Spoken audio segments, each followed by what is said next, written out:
నమస్కారం. PS news night bulletin కు స్వాగతం. రోజంతా జరిగిన ప్రధాన పరిణామాలు ఇప్పుడు.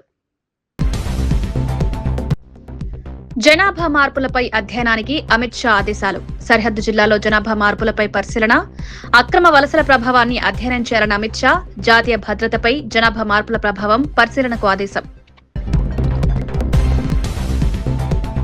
ఉద్యోగాల నియామకాలపై జగన్ ను ప్రశ్నించిన విజయ్ కుమార్. సచివాలయ ఉద్యోగాల్లో అవకతవకలపై సమాధానం చెప్పాలన్న నేత.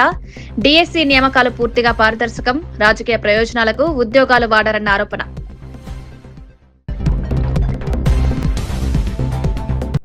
ఫ్యూచర్ సిటీపై ప్రతిపక్ష వైఖరిని తప్పుబట్టిన కోట్ల. తెలంగాణ భవిష్యత్తు కోసం ఫ్యూచర్ సిటీ అవసరమన్న నేత. అభివృద్ది వ్యతిరేక రాజకీయాలు మానుకోవాలన్న కోట్ల శ్రీనివాస్. ప్రపంచ స్థాయి నగరంగా ఫ్యూచర్ సిటీ రూపుదిద్దుకుంటుందన్న వ్యాఖ్య.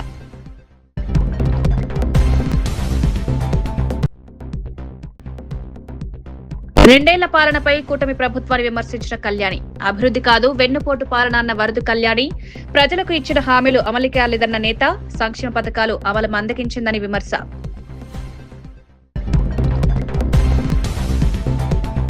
తెలంగాణ భవిష్యత్తుపై కాంగ్రెస్ పై కేటీఆర్ తీవ్ర విమర్శలు. ఉద్యమాలతో సాధించిన తెలంగాణ దారి తప్పుతోందన్న కేటీఆర్. రాష్ట్ర అభివృద్దిలో ప్రభుత్వం విఫలం, తెలంగాణ కోసం పోరాటం కొనసాగిస్తామన్న కేటీఆర్.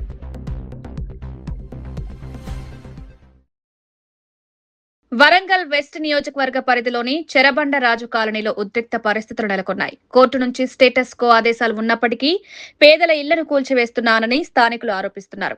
మున్సిపల్ కూడా అధికారులు చేపట్టిన కూల్చివేతలను అడ్డుకునేందుకు గుడిసెవాసులు ప్రయత్నించారు. ఈ క్రమంలో కాంగ్రెస్ ఎమ్మెల్యే నాయని రాజేందర్ రెడ్డి అనుచరులు తమపై దాడి చేశారని బాధితులు ఆరోపించారు. పేదల ఇళ్లను కూల్చొద్దని వేడుకున్నప్పటికీ అధికారులు వినిపించుకోలేదన్నారు. కోర్టు స్టే ఉన్నా వారాంతపు సెలవులను ఆసరాగా చేసుకుని కూల్చివేతలు చేపడుతున్నారని విమర్శించారు. ఘటన సమయంలో పోలీసులు, అధికారులు చోద్యం చూస్తూ ఉండిపోయారని స్థానికులు ఆరోపిస్తున్నారు.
రైతుల భూములపై పన్ను విధించే అంశాన్ని ప్రభుత్వం పరిశీలిస్తున్నట్లు మంత్రి పొంగులేటి శ్రీనివాసరెడ్డి తెలిపారు.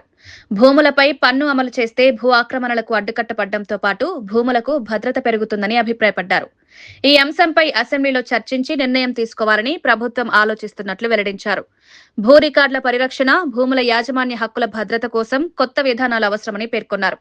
భూములపై స్పష్టమైన సమాచారం ఉండడం వల్ల వివాదాలు తగ్గే అవకాశం ఉందన్నారు. రైతుల ప్రయోజనాలను దృష్టిలో ఉంచుకుని తుది నిర్ణయం తీసుకుంటామని తెలిపారు. ఆనాడు రకం కట్టడం అనేది పటేళ్లు పట్టువారీలు ఉన్నప్పుడు ఆ వ్యవస్థ కొద్ది రోజులు తీసేసిన తర్వాత కూడా రకం కట్టేది ఒక వ్యవస్థ ఉండేది. అదే రకంగా ఈ రకం కట్టడం వలన ఆనాటిలాగా ఎకరానికి 3 డిజిట్లో 100 రూపాయలు 200 రూపాయలు కాకుండా నామినల్ కాస్ట్ పెట్టి ఈ నామినల్ కాస్ట్ రకం రసీదు కనుక ఇచ్చినట్లయితే ఆ భూమికి సంబంధించింది ఒక భద్రత ఆ భూమిలో ఉన్న వాళ్ళకి ఒకటి కలుగుతుంది. దానివల్ల ఈ భూమి 1/17 ఎస్పెషల్లీ 1/17 లేని ప్రాంతాల్లో ప్రాబ్లంలు కొన్ని సాల్వ్ అవుతాయి. 1/17 ప్రాంతంలో కూడా ఎస్పెషల్లీ ఇప్పుడు వాళ్ళకి అసలు కొన్ని ప్రాంతాలన్నిటి ఏ ఆధారము లేదు, ఏ కాగితమో లేదు. ఏ కాగితం లేకని కారణంగా అసలు ఈ భూమి నాదేనా నాది కాదా అని ఆ భూమి ఆసామి ఉలిక్కి పడి లెగిస్తే తనకొచ్చే ధర్మ సందేహంలో నిజం కూడా లేకపోలేదు. అటువంటి సంబంధించింది సాల్వ్ చేయడానికి అదొక మనం అఫీషియల్గానే చేయాలి, వెరీ నామినల్ ఛార్జ్తో అనేది ఒక కాన్సెప్ట్. కొన్ని స్టేట్లలో దీని మీద స్పెషల్గా స్టేట్ గవర్నమెంట్లు కొన్ని పాలసీలు తీసుకొచ్చాయి. దానికి సంబంధించింది ఇప్పుడు ఇది 2 వెళ్ళి దాన్ని బయటికి రిలీజ్ చేయడం అనేది, దాన్ని ఒక కంక్లూజన్ వచ్చిన తర్వాత ఈ కమిటీ క్షుణ్ణంగా పరిశీలించిన తర్వాత దానికి సంబంధించింది కూడా విచ్ ఈజ్ బెటర్ అసెంబ్లీలో అవసరమైతే దీని మీద చర్చ పెట్టి దాన్ని అడాప్ట్ చేయాలన్నది కూడా వ్యక్తిగతంగా ప్రభుత్వ పక్షాన్ని కూడా నేను చెప్పదలుచుకున్నాను. బీఆర్ఎస్ ఎమ్మెల్యే కేపీ వివేకానంద ప్రభుత్వ విప్లపై తీవ్ర విమర్శలు చేశారు. ప్రజల సమస్యలను ప్రభుత్వ దృష్టికి తీసుకువెళ్లాల్సిన విప్లు తమ బాధ్యతలను మరిచి వ్యవహరిస్తున్నారని ఆరోపించారు. ప్రభుత్వానికి సలహాలు ఇవ్వాల్సిన స్థానంలో ముఖ్యమంత్రి రేవంత్ రెడ్డికి చీర్ బాయ్స్ లా మారిపోయారని ఘాటుగా వ్యాఖ్యానించారు. శాసనసభలో ప్రజా సమస్యలపై చర్చించాల్సిన వారు రాజకీయ ప్రచారానికి పరిమితమవుతున్నారని విమర్శించారు. ప్రజాస్వామ్య వ్యవస్థలో విప్ల పాత్ర ఎంతో కీలకమని, కానీ ప్రస్తుతం ఆ వ్యవస్థ బలహీనపడుతోందన్నారు. ఈ రోజు ఎట్లా అయిపోయిందంటే ఈ ప్రభుత్వ వీళ్ళు విప్లవ పరిస్థితి ఏ రకంగా అయిపోయిందంటే మనకి చీర్ గర్ల్స్ ఉండే పరిస్థితి ఉంటుంది. ఐపీఎల్ చీర్ గర్ల్స్ ఉంటారు, సేమ్ అదే చీర్ బాయ్స్ లాగా తయారయ్యారు వీళ్ళు. రేవంత్ రెడ్డి గారికి చీర్ బాయ్స్, ఆయన తిట్టంగానే ఆహో తిట్టంగానే బూతులు మాట్లాడంగానే చీర్ బాయ్స్ లాగా బయటకు వచ్చి మాట్లాడుతున్నారు. ఈ యొక్క ఆది శ్రీనివాస్ పరిస్థితి సేమ్ అట్లే ఉన్నది. అరే పరిస్థితి ఏంది, మీరు 3వ స్థానానికి పడిపోయారు తెలుసుకోరా బాబు అంటే కూడా దానిపైన ఆలోచన చేయకుండా, ప్రజలకి సరైన పాలన అందించకుండా మా పైన బురద జల్లే ప్రయత్నం చేస్తా ఉన్నారు. తెలంగాణ రాష్ట్ర పరిస్థితిపై బీఆర్ఎస్ వర్కింగ్ ప్రెసిడెంట్ కేటీఆర్ తీవ్ర ఆందోళన వ్యక్తం చేశారు. ఎన్నో ఉద్యమాలు త్యాగాలతో సాధించుకున్న తెలంగాణ నేడు కాంగ్రెస్ పాలనలో దారి తప్పుతోందని విమర్శించారు. పుష్కర తెలంగాణను ముష్కరులుగా పాలుగా మార్చేశారని ఆరోపించారు. రాష్ట్ర అభివృద్ధి, పెట్టుబడులు, ఉపాధి అవకాశాల విషయంలో ప్రభుత్వం విఫలమైందన్నారు. ప్రజల ఆశయాలకు విరుద్ధంగా పాలన జరుగుతోందని పేర్కొన్నారు. తెలంగాణ కోసం పోరాడిన ప్రజల ఆకాంక్షలు నెరవేరడం లేదని విమర్శించారు. కాంగ్రెస్ ప్రభుత్వం ప్రజల విశ్వాసాన్ని కోల్పోతోందని, రాబోయే రోజుల్లో ప్రజలే తగిన సమాధానం చెప్తారని కేటీఆర్ అన్నారు. ముష్కరుల చేతిలో పడిపోయింది రాష్ట్రం. ముష్కరులు అంటే తెలుసు కదా మీకు, మన భాషలో చెప్పాలంటే లంగల్ దొంగల చేతిలో పడ్డది ఇవాళ రాష్ట్రం. నేనేదో రేవంత్ రెడ్డి గారి మీద కోపంతోనో, ఆయన మీద ఈర్ష్యతోనో, అసూయతోనో నేను మాట్లాడతలేను, బాధతో మాట్లాడుతున్నా. అధికారం ఎవరికి శాశ్వతం కాదు. ఎవరమైనా సరే, ఎంత గొప్ప వాళ్ళమైనా సరే, ఈ దేశంలో ఇందిరాగాంధీ గారు ఓడిపోయిన ఒక దశలో, ఎన్టీ రామారావు గారు ఓడిపోయినారు. మనం వారికంటే గొప్ప వాళ్ళం ఏం కాదు, ఎప్పుడో ఒకప్పుడు దిగిపోవాల్సిందే. కానీ అధికారం నుంచి మనం తప్పుకున్న తర్వాత ప్రజలు ఆశించేది, మనం కూడా ఆశించేది ఏంటంటే మనకంటే మన తర్వాత వచ్చేటోడు మంచిగా పని చేయాలని కోరుకుంటాం. ఎట్లయితే మన జీవితంలో మన పిల్లలు మనకంటే బాగుండాలి, మన పిల్లలు మనకంటే ఉన్నతంగా చదవాలి, ఉన్నతంగా బతకాలని కోరుకుంటామో, అట్లే మనం కష్టపడి తెచ్చిన రాష్ట్రం ఇది. ఇదేదో ఆటోమేటిక్గా వచ్చిన రాష్ట్రం కాదు, అగాధం వచ్చి పడ్డ రాష్ట్రం కాదు. కష్టపడి వందల వేల మంది చచ్చిపోతే ఇవ్వక తప్పని అనివార్యత, ఇవ్వకపోతే మెడ మీద కత్తిపెట్టి ఇవ్వకపోతే ఈపు చింతపండు అవుతుందని చెప్పి బెదిరిస్తే అట్లా వచ్చిన రాష్ట్రం తప్ప ఆషామాషిగా వచ్చిన రాష్ట్రం కాదు. అందుకే ఈ రాష్ట్రంలో మరి తప్పులు జరిగినా, బాధపడ్డా, ప్రజలు కష్టపడ్డా, అందరికంటే ఎక్కువ దుఃఖపడేది, అందరికంటే ఎక్కువ బాధపడేది ఎవరి గుండె అంటే మన నాయకుడు కేసీఆర్ గారి గుండె. ఇవాళ ఆయన తల్లడిల్లిపోతూ ఉన్నాడు. అధికారం లేక కాదు, అధికారం ఏముంది, ఆయన చేసిన పదవి అదేం కొత్తది కాదు. మళ్ళా గెలిస్తే మళ్ళా అదే పాత పదవి వస్తుంది కేసీఆర్ గారికి, కొత్తదేం కాదు. 10 ఏళ్ళు ముఖ్యమంత్రిగా పనిచేసిండ్రు కేసీఆర్ గారు. కానీ ముఖ్యమంత్రిగా అంటే ఆయన ఏదో దాన్ని ఆషామాషిగా చేయలేదు, ఒక తపస్సులాగా చేసిండు. ఇవాళ మన సిరిసిల్ల ప్రాంతమే ఒక గొప్ప ఉదాహరణ. మనది కార్మిక, కర్షక, ధార్మిక క్షేత్రం మన రాజన్న సిరిసిల్ల జిల్లా. రాజరాజేశ్వర స్వామి దేవాలయం ఉంటుంది వేములవాడలో.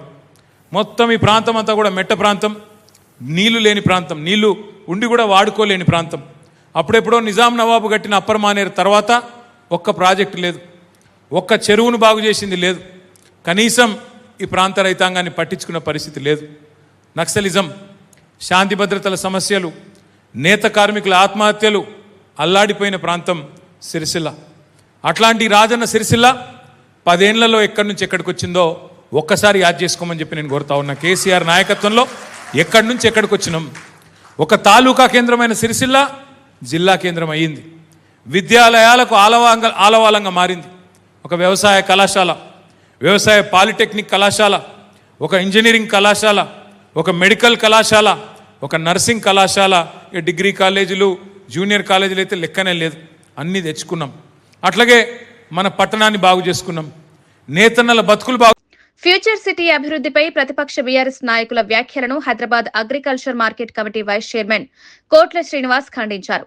ముఖ్యమంత్రి రేవంత్ రెడ్డి రాష్ట్రానికి రావాల్సిన నిధులు, ప్రాజెక్టులు, అనుమతుల కోసం కేంద్రంతో నిరంతరం చర్చలు జరుపుతున్నారన్నారు. అభివృద్ధి సంక్షేమాన్ని సమన్వయం చేస్తూ తెలంగాణను ముందుకు తీసుకువెళ్తున్నారన్నారు. ప్రపంచ స్థాయి నగరాలతో పోటీ పడేలా ఫ్యూచర్ సిటీని తీర్చిదిద్దే ప్రయత్నాలు జరుగుతున్నాయని పేర్కొన్నారు.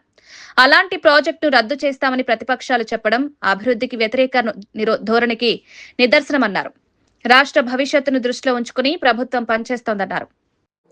గౌరవ ముఖ్యమంత్రి శ్రీ రేవంత్ రెడ్డి గారు కేంద్ర మంత్రులను కలిసి ఈ రాష్ట్రానికి రావాల్సిన అన్ని విషయాలపై వినతి పత్రాలు ఇచ్చి స్వయంగా ప్రధానమంత్రి గారిని కలిసి ఈ రాష్ట్రానికి ఏం కావాలి, కేంద్రం నుంచి ఏ ఉద్యోగాలు కావాలి, మా నీటి వాటా గురించి ఏం కావాలి, అన్ని విషయాలపై క్షుణ్ణంగా ఈరోజు చర్చించడం జరిగింది. దీనికి రాష్ట్ర ప్రజలందరూ కూడా హర్షం వ్యక్తం చేస్తూ ఉన్నారు. ఒక ఫెడరల్ సిస్టంలో ఒక ముఖ్యమంత్రి ప్రధానమంత్రిని కలవడం అనేది అది సహజంగా జరిగే ప్రక్రియ. కానీ గౌరవ ముఖ్యమంత్రి గారు ఈ రాష్ట్ర ప్రయోజనాల కోసం, మూసీ సుందరీకరణ కోసం, భారత్ ఫ్యూచర్ సిటీ కోసం, అదేవిధంగా రంగారెడ్డి పాలమూరు ఎత్తిపోతల పథకానికి నిధులు కావాలని కోరడం, అదేవిధంగా మరి 200 యూనిట్లు ఫ్రీగా ఇస్తున్న రాష్ట్ర ప్రభుత్వం, ఇంద్రమ్మ ఇల్లు ఇస్తున్న రాష్ట్ర ప్రభుత్వం, అదేవిధంగా 2037కు $1 ట్రిలియన్ ఎకానమీతో ఇలా తెలంగాణ రాష్ట్రం ఉండబోతుందని చెప్పడానికి ఎట్లాంటి అతిశక్తి లేదు. అదేవిధంగా 2047 వరకు $3 ట్రిలియన్ ఎకానమీతో తెలంగాణ అభివృద్ధి వైపు దూసుకుపోతుందానిలో ఎలాంటి అనుమానం లేదు.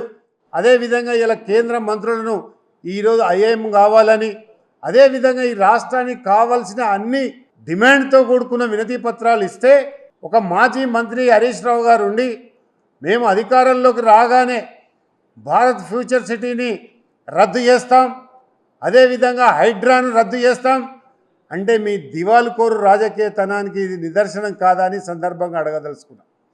ఒకవైపు గౌరవ ముఖ్యమంత్రి గారు ఈ రాష్ట్రానికి దేశంలోనే కాదు ఈ ప్రపంచంలోని జపాన్, జర్మనీ, టోక్యోతో పోటీ పడుతుంటే మీరు దిగాలుకోరు రాజకీయం చేసి ఇలా రాష్ట్ర పరువును బజార్కిచ్చే దశగా ఇలా టీఆర్ఎస్ నాయకులు. కూటమి ప్రభుత్వ 2 ఏళ్ల పాలనపై వైఎస్ఆర్సీపీ ఎమ్మెల్సీ వరుదు కళ్యాణ్ విమర్శలు గుప్పించారు. ప్రభుత్వం నిర్వహిస్తున్న కార్యక్రమాలకు 2 ఏళ్ల అభివృద్ధి అని పేరు పెట్టడం కంటే 2 ఏళ్ల వెన్నుపోటు, సంక్షోభం, అరాచకమని పేరు పెడితే సరిపోయేదని వ్యాఖ్యానించారు. ప్రజలకు ఇచ్చిన హామీలు అమలు కాలేదని ఆరోపించారు. పాలనలో పారదర్శకత లేకపోవడంతో ప్రజలు ఇబ్బందులు పడుతున్నారని పేర్కొన్నారు. సంక్షేమ పథకాల అమలు మందగించిందని విమర్శించారు. ప్రజల ఆశలు నెరవేరలేదని, ప్రభుత్వంపై అసంతృప్తి పెరుగుతోందన్నారు. 2 ఏళ్ల వెన్నుపోటు, సంక్షోభం, అలాగే అరాచకం అని పేరు పెట్టుంటే చాలా బాగుంటుందని ఈ రాష్ట్ర ప్రజలందరూ అంటూ ఉన్నారు.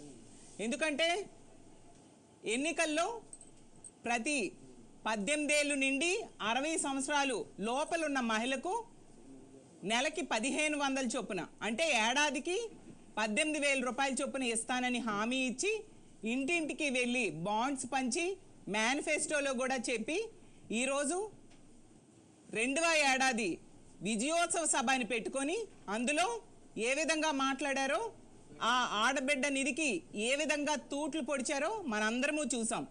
ఈ విధంగా 2 కోట్ల మంది మహిళలకి ఎన్నికల సమయంలో 1,80,00,000 మంది మహిళలు దీనికి అర్హులున్నారు. ఈ 2 ఏళ్లలో ఇంకో 20 లక్షల మంది, మొత్తం కలిపి 2 కోట్ల మంది మహిళలకి వెన్నుపోటు పొడిచారు. అంత దారుణంగా మోసం చేయడం నిజంగా చాలా దారుణం. అసలు హైదరాబాద్ లోని దుండిగల్ ఎయిర్ ఫోర్స్ అకాడమీలో గ్రాడ్యుయేషన్ పరేడ్ ఘనంగా నిర్వహించారు. ఈ కార్యక్రమానికి కేంద్ర రక్షణ శాఖ మంత్రి రాజ్నాథ్ సింగ్ ముఖ్య అతిథిగా హాజరయ్యారు. Air force, navy, coast guard ట్రైన్లకు వింగ్స్, బ్రేవెట్స్ అందజేశారు. దేశ రక్షణకు సిద్దమవుతున్న యువ అధికారుల ప్రతిభను మంత్రి అభినందించారు. పరేడ్లో సుఖోయ్ యుద్ధ విమానాల విన్యాసాలు ఆకట్టుకున్నాయి. సూర్యకిరణ్, సారంగ్ ఏరోబాటిక్ బృందాల ప్రదర్శనలు ప్రేక్షకులను అలరించాయి. దేశ భద్రతలో యువ అధికారుల పాత్ర ఎంతో కీలకమని రాజ్నాథ్ సింగ్ పేర్కొన్నారు.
సరిహద్దు ఉగ్రవాదం పూర్తిగా నిలిచే వరకు సింధు జలాల ఒప్పందాన్ని నిలిపివేయాలన్న భారత్ నిర్ణయం పాకిస్తాన్కు భారీ దెబ్బగా మారింది. ఈ నిర్ణయంతో అక్కడ తీవ్రత నీటి కొరత ఏర్పడినట్లు స్థానిక మీడియా కథనాలు చెబుతున్నాయి. కాలువలు ఎండిపోతుండటంతో వ్యవసాయ రంగం సంక్షోభంలోకి వెళ్లిందని సమాచారం. పంటల సాగు దెబ్బతినడంతో రైతులు తీవ్ర ఇబ్బందులు ఎదుర్కొంటున్నారు. నీటి వనరులు తగ్గిపోవడంతో పలు ప్రాంతాల్లో ఆందోళన వ్యక్తమవుతోంది. భారత్ తీసుకున్న కఠిన నిర్ణయం వల్లే ఈ పరిస్థితి ఏర్పడిందని పాకిస్తాన్ మీడియా పేర్కొంటోంది. నీటి సమస్య మరింత తీవ్రమైతే ఆర్థిక వ్యవస్థపై కూడా ప్రభావం పడే అవకాశం ఉందని విశ్లేషకులు అభిప్రాయపడుతున్నారు. వైఎస్ఆర్సీపీ హయాంలో జరిగిన గ్రామ, వార్డు సచివాలయ ఉద్యోగాల నియామకాలపై టీడీపీ నేత విజయ్ కుమార్ విమర్శలు చేశారు.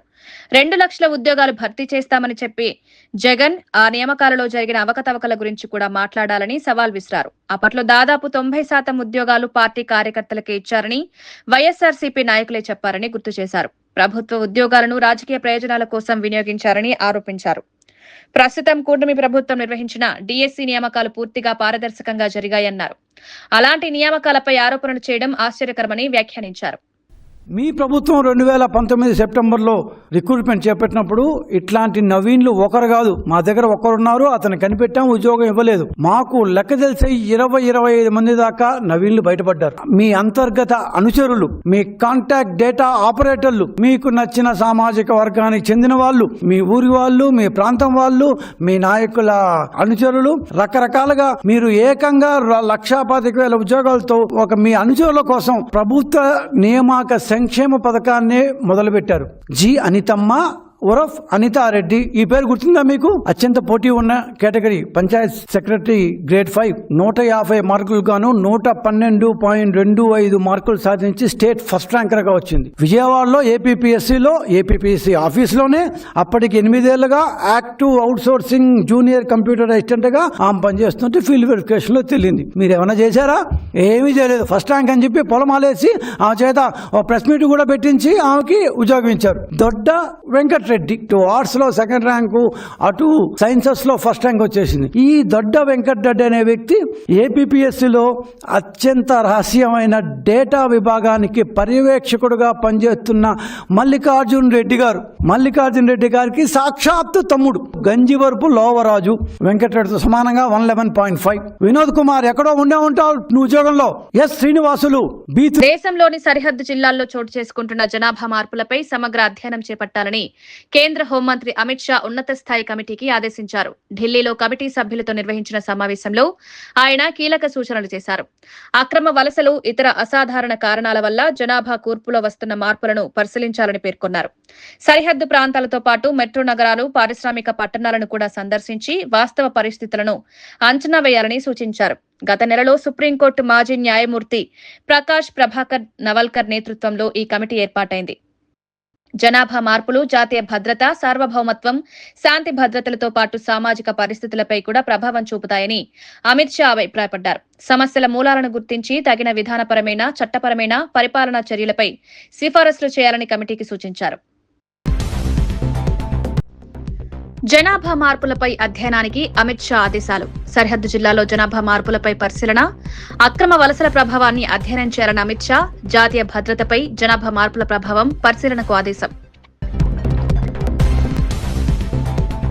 ఉద్యోగాల నియామకాలపై జగన్ ను ప్రశ్నించిన విజయ్ కుమార్, సచివాలయ ఉద్యోగాల్లో అవకతవకలపై సమాధానం చెప్పాలన్న నేత, డీఎస్సీ నియామకాలు పూర్తిగా పారదర్శకం, రాజకీయ ప్రయోజనాలకు ఉద్యోగాలు వాడారన్న ఆరోపణ.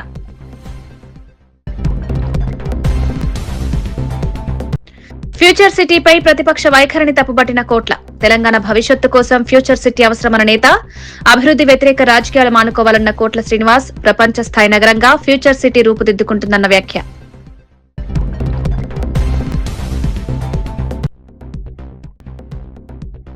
రెండేళ్ల పాలనపై కూటమి ప్రభుత్వాన్ని విమర్శించిన కళ్యాణి, అభివృద్ధి కాదు వెన్నుపోటు పాలన అన్న వరదు కళ్యాణి, ప్రజలకు ఇచ్చిన హామీలు అమలు కాలేదన్న నేత, సంక్షేమ పథకాలు అమలు మందగించిందని విమర్శ.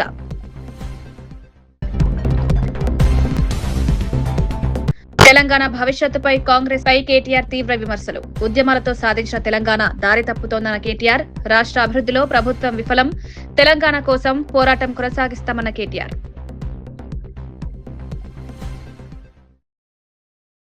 ఇవి పిఎస్ న్యూస్ నైట్ బులెటిన్ ముఖ్యాంశాలు. శుభరాత్రి.